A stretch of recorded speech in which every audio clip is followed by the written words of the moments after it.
बंसीपुर नाम का एक छोटा सा गांव था जहां लोग मिलजुल कर रहा करते थे। इसी गांव में विवेक नाम का एक व्यक्ति अपनी पत्नी राधा के साथ रहा करता था।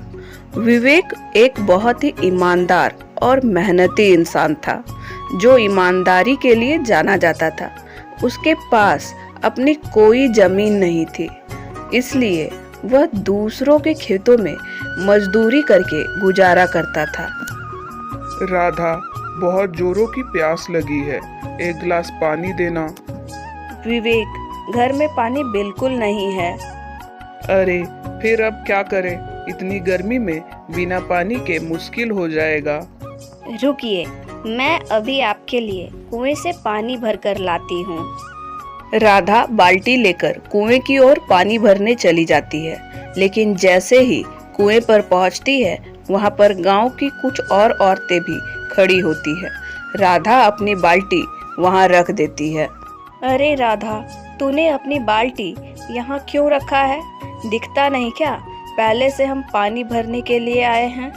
बहन, मैंने तो सिर्फ बाल्टी रखी है और मुझे सिर्फ एक बाल्टी पानी चाहिए।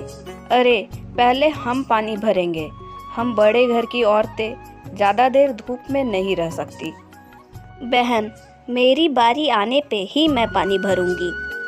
ओहो, तो अब तुम जैसी औरतें भी हमारी बराबरी से खड़ी होंगी। पहले हमें पानी लेने दो, फिर तुम देख लेना। इतना सुनकर राधा को गुस्सा आ जाता है और वो खाली बाल्टी लेकर अपने घर आ जाती है। क्या हुआ भाग्यवान, तुम पानी लेकर नहीं आई? नहीं विवेक, मैं कुएं से पानी नहीं भर पाई। क्यों? इतने देर से तुम क्या कर रही थी? विवेक, वहाँ बड़े घर की औरतें पहले से खड़ी थी। मैंने अपनी बाल्टी लाइन में रख दी थी, लेकिन उन्होंने बहुत बुरा भला बोला, इसलिए मैं चली आई।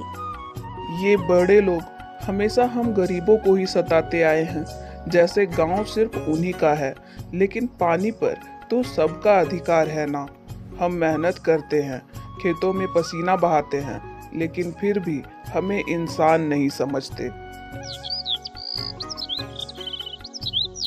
अरे भाई सूरज, मुझे अपना खेत कोई ईमानदार आदमी को जोतने के लिए देना है, लेकिन आजकल सच्चे और मेहनती लोग मिलते ही कहाँ हैं। कोई ऐसा इंसान है हमारे गांव में जिस पे आंख बंद करके भरोसा किया जा सके? सेठ जी, इस गांव में विवेक से ज्यादा ईमानदार इंसान आपको कहीं नहीं मिलेगा। विवेक की मेहनत का तो पूरे गांव गवाही देता है। अच्छा, क्या वो इतना भरोसेमंद है कि मैं अपना खेत उसे दे दूं? इस गांव में कोई सच्चा और ईमानदार इंसान है तो वो विवेक ही है। दिन रात खेत में पसीना बहाता है, अपने काम को पूजा समझता है, अपने कभी भी हक का नहीं मारा, और सबसे बड़ी बात, मेहनत से कभी पीछे नहीं हटता। तभी वहाँ विवेक भी आ जाता है। अरे विवेक, अच्छा हुआ तू यहीं आ गया, मैं अभी तेरी ही बात कर रहा था। क्या बात है सेठ जी, आप मुझे क्यों याद कर रहे थे? हाँ बेटा, गांव में सभी तेरी मेहनत और ईमानदारी की मिसाल दे रहे थे, और मुझे एक ऐसे आदमी की जरूरत है। कैसी जरूरत मालिक, कहिए। मेरी गांव के पास एक जमीन पड़ी है, लेकिन उस पर कोई खेती करने वाला नहीं है। क्या तुम उस पर खेती करोगे? हाँ सेठ जी, क्यों नहीं, मेरा यही तो काम है। लेकिन विवेक, एक बात मैं पहले से ही बोल दूं, तुझे 1/4 ही हिस्से में मिलेगा, बाकी मेरी होगी। ठीक है मालिक, जैसा आप ठीक समझे। विवेक सुबह की पहली किरण के साथ ही अपने खेत में जुट जाता है। वह खूब मेहनत करता, हर दिन वह पौधों को पानी डालता और देखभाल करता। अगले ही दिन आसमान में घने काले बादल छा जाते हैं। ठंडी ठंडी हवाएं तेजी से चलने लगती है। कुछ ही देर में घनघोर बारिश शुरू हो जाती है। विवेक की उम्मीदें निराशा में बदलने लगती है। बारिश रुकने का नाम नहीं लेती। धीरे धीरे तेज हवाओं के साथ मूसलाधार बारिश होने लगती है। आसमान से गिरती बूंदें खेतों को पानी से भर देती है। विवेक, अब क्या होगा? हमारी तो सारी फसल बर्बाद हो गई। हमने कितनी मेहनत की थी, हमने कितना पसीना बहाया, लेकिन इस बारिश ने हमारी सारी मेहनत मिट्टी में मिला दी। अब तो सेठ हमें उधार भी नहीं देंगे। पहले से ही कर्ज के बोझ तले दबे हैं, ऊपर से ये नई मुसीबत। हाँ राधा, गांव के सारे किसान का यही हाल है। किसी की फसल खड़ी थी, किसी की कटकर तैयार थी, लेकिन इस नई बारिश ने किसी को नहीं छोड़ा। हर कोई परेशान है। लेकिन विवेक, हमारे पास तो अब खाने को भी पैसे नहीं हैं। घर में अनाज का आखिरी दाना भी खत्म होने को आया है। कुछ तो करना पड़ेगा। हाँ राधा, कुछ तो करना पड़ेगा। अगर अभी कोई मदद नहीं मिली तो ना जाने हमारा क्या होगा। सेठ जी के पास जाकर देखता हूँ, शायद वो हमारी कुछ मदद कर दे। विवेक बिना समय गवाए सेठ के यहाँ जाता है। सेठ आराम से अपने घर में बैठे हुए बारिश के मजे ले रहे होते हैं। सेठ जी, मैं बहुत बड़ी मुसीबत में फंस गया हूँ। आपने जो खेत जोतने के लिए मुझे बीज और खाद उधार दिया था, वो बारिश की वजह से पूरी तरह बर्बाद हो गया। अब मेरे पास कुछ भी नहीं बचा। खाने को अन्न का दाना तक नहीं है घर में। मैं आपसे विनती करता हूँ, मुझे कुछ पैसे उधार दे दीजिए, नहीं तो मेरा परिवार भूख से मर जाएगा। अरे विवेक, तुझे पैसे क्यों दूं? तूने तो मेरा खेत बर्बाद कर दिया।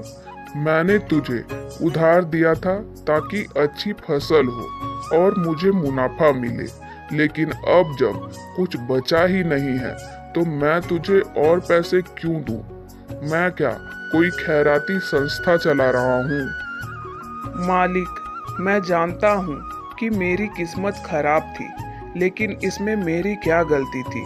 बारिश ने सिर्फ मेरा ही नहीं, पूरे गांव वालों का नुकसान कर दिया। ये तो कुदरत का कहर है, भला इसे कोई कैसे रोक सकता है?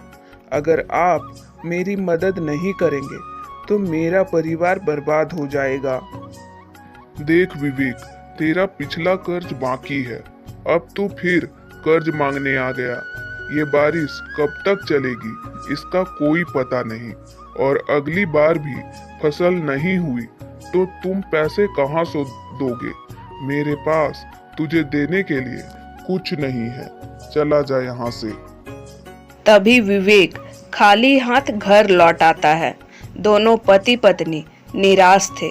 ऐसे ही 2-3 दिन बीत जाते हैं। बारिश भी थम जाती है।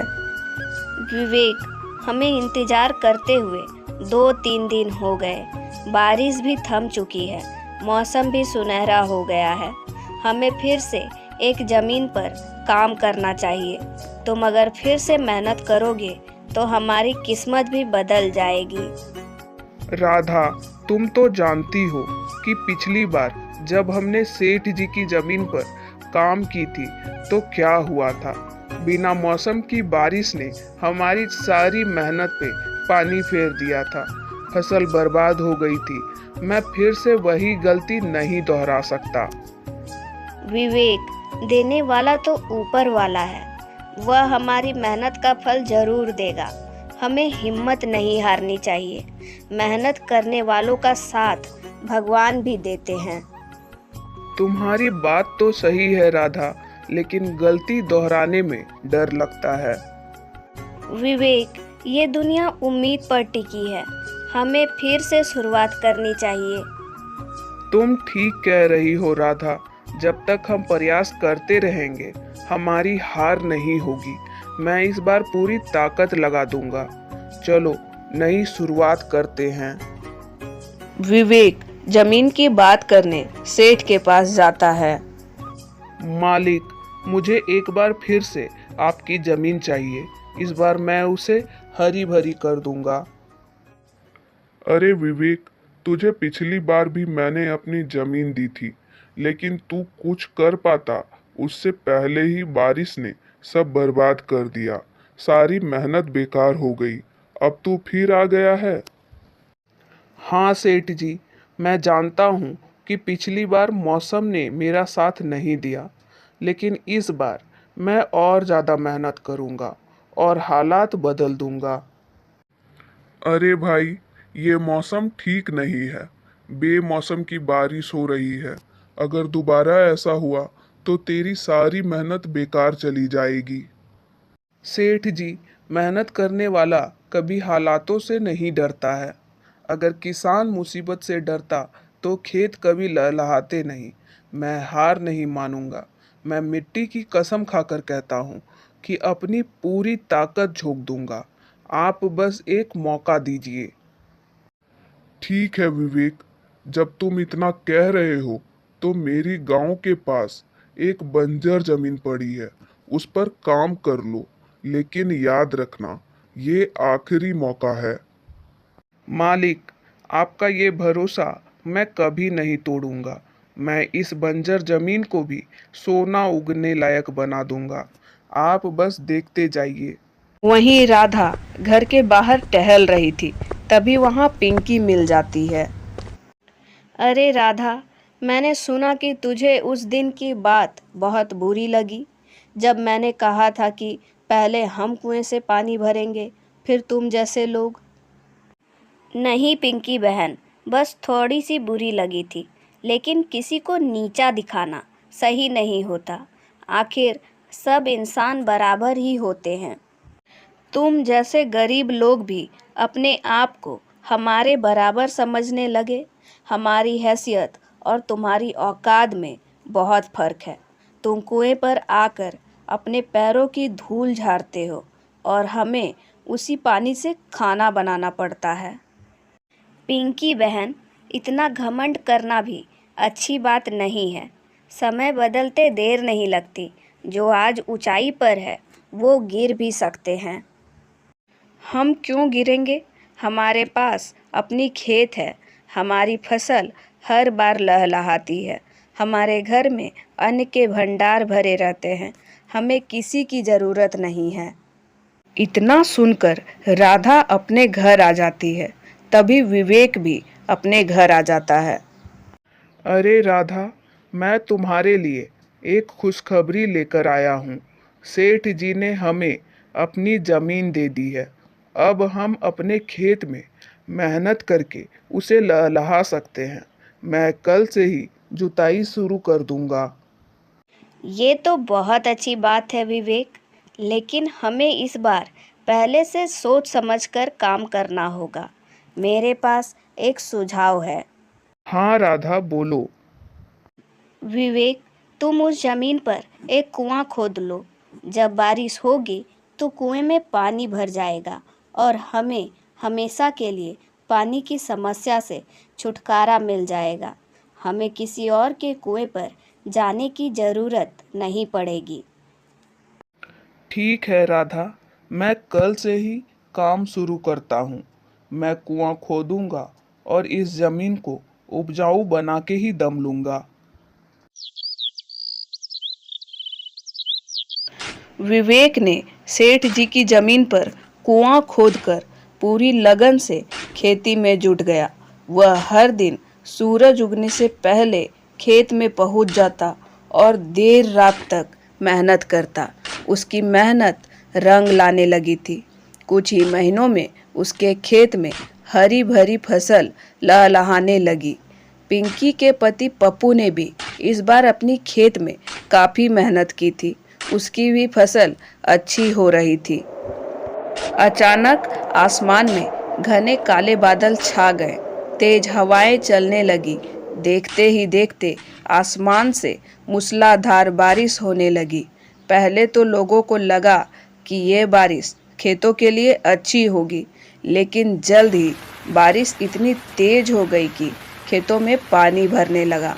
विवेक के खेत में भी पानी आया लेकिन उसका खोदा हुआ कुआं उसकी मेहनत को बचा रहा था। खेतों का सारा पानी कुएं में समा रहा था। वहीं दूसरी ओर पप्पू के खेत में पानी रुक गया। देखते ही देखते उसकी सारी फसल पानी में डूब गई।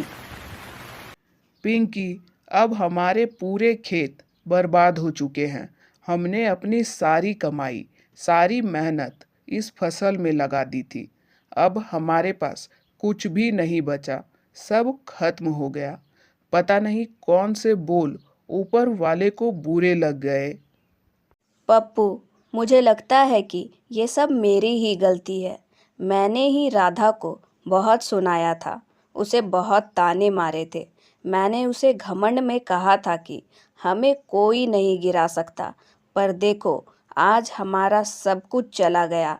पर देखो, ईश्वर को यही बात बुरी लग गई। उसने हमारी फसल तबाह कर दी। पिंकी, ये तुमने अच्छा नहीं किया। कोई गरीब होता है तो इसका मतलब ये नहीं है कि उसका मजाक बनाया जाए। भगवान सबको बराबर देखते हैं, लेकिन घमंड करने वालों को वो जल्दी सबक सिखा देते हैं। मुझे अपनी गलती का एहसास हो गया। मैंने राधा को बहुत तकलीफ दी, ताने मारे, मजाक उड़ाया। देखो, ऊपर वाले ने कैसी सजा दी। राधा के पति विवेक की सारी फसल बच गई क्योंकि उसने पहले ही सोचा था, और हम अपने घमंड में ही जी रहे थे। अगर सच में तुम्हें अपनी गलती का एहसास हो गया है, तो जाकर राधा से माफ़ी मांगो। जब तक वे तुम्हें माफ़ नहीं करेगी, तब तक तुम्हारा दिल तुम्हें चैन नहीं लेने देगा। दोनों पति पत्नी राधा के घर जाते हैं, राधा से माफ़ी मांगने के लिए। राधा बहन, मुझे माफ़ कर दो। मैंने तुम्हारा बहुत मजाक बनाया, तुम्हें नीचा दिखाया, तुम्हें गरीब कहा। लेकिन अब ऊपर वाले ने मुझे मेरी गलती का एहसास करा दिया। उसने हमारी सारी फसल बर्बाद कर दी। अब हमारे पास कुछ नहीं बचा, खाने तक को पैसे नहीं हैं हमारे पास। पिंकी बहन, मैंने तुम्हें पहले ही कहा था कि किसी गरीब को छोटा मत समझो, ताने मत मारो। ऊपर वाला सब देख रहा होता है। जब तुमने कहा कि मेरे पास खेत है, अनाज है, तब शायद तुम्हें लगा होगा कि ये तुम्हारे पास हमेशा रहेगा। लेकिन देखो, सब एक पल में छीन गए, और अब तुम मुझसे माफ़ी मांगने आई हो। हाँ बहन, मुझे अपनी गलती का एहसास हो गया। घमंड करने वालों का घमंड भगवान एक झटके में तोड़ देता है। मुझे माफ़ कर दो। और हाँ बहन, तुम्हें किसी चीज़ की ज़रूरत हो तो बोलना, क्योंकि भूख अमीर और गरीब नहीं देखता है। राधा बहन, आज तुमने मुझे एक बहुत बड़ी सीख दे दी। अब मैं किसी गरीब को छोटा नहीं समझूंगी।